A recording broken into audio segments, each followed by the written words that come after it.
16ஆம் தேதி விடுதலை புத்தகம் 3வது அதிகாரம் 1-12 வசனங்கள். அதில் மிகச்சிறப்பாக மோசேயின் அழைப்பு. 4வது வசனம். மோசே பார்ப்பதற்கு அணுகி வருவதை ஆண்டவர் கண்டார். மோசே மோசே என்று சொல்லி கடவுள் 30 நடுவில் இருந்து அடைக்க இதோ நான் என்றார். இங்கே அணுகி வராதும் பாதங்களில் இருக்கிற மிதியடி கலற்றிவிடு.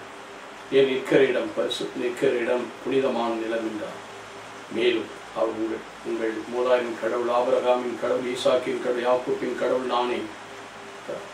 மோசே உற்றி பார்க்க அஞ்சியதால் முகத்தை மூடிக்கொண்டார். எனக்கருமையான சகோதர சகோதரி, எரிகின்ற முச்செடியிலே ஆண்டவர் மோசை அழைக்கிறார். ஏனென்றால் அந்த முச்செடியானது எரிந்து கொட்டவில்லை. அதுதான் அதில் இருக்கிற பெரிய அதிசயம். உட்பட தீங்கு போகவில்லை. 2வது வருஷம் மாபெரும் காட்சி காண்பதற்காக இந்த பக்கம் போகிறார். அந்த இடம் பரிசுத்தமான இடம். கடவுளுடைய பரிசுத்தமாக காலனிகள் இருந்தால் அவர் அரச நிலைகளில் வளர்ந்தவர். அரச கலைமான் அதெல்லாம் தேவை. அவருடைய பலவில் அவருடைய நிலையோடு அவரை அழைக்கிறார்.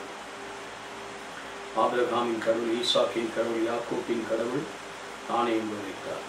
ஆகவே கடவுளை அவர் நேரடியாக கண்டார். அவருடைய முகத்தை மூடிக்கொள்கிறார். He closes.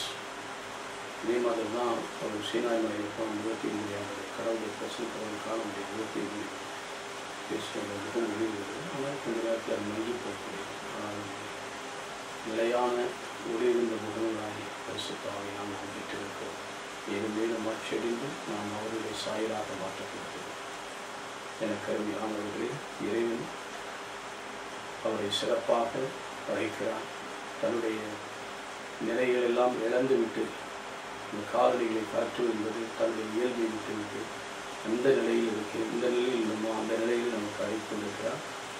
இறைவன் நம்முடைய நிலைமையினுடைய குறைகளோடு, நம்முடைய குற்றங்களோடு, ஏழ்மையோடு தான் நம்மை அழைக்கிறார் என்பதை நாம் உணர புரிந்து கொள்ள வைக்கக்கூடிய சுத்த நாவுகளின் இசையாராவது நாவல் மக்கள் மத்தியில் இருக்கிறது சொல்வது குரட்டையை நெருப்பெடுத்தவர்களை நாமும் தூய்மைப்படுத்தியது போல நம்முடைய வாழ்வில் இறைவனை தூய்மைப்படுத்தி நாமும் பலவீனமானவர்கள் குறைவுள்ளவர்கள் நம்மையும் இறைவன் அழைத்து நமக்காகவும் பிறருக்காகவும் அவருடைய மகிமைக்காக ஊழியத்தை அழைக்கிறார் என்பதை உணர்ந்து நம்முடைய குரலுக்கு செய்வதற்குமா எங்கள் நல்ல ஆண்டவர் போதுமானவர் ஒரு கிருபையை தந்து எங்களை காத்துக்கொள்ளும் நல்ல தகவலை ஆமாம்.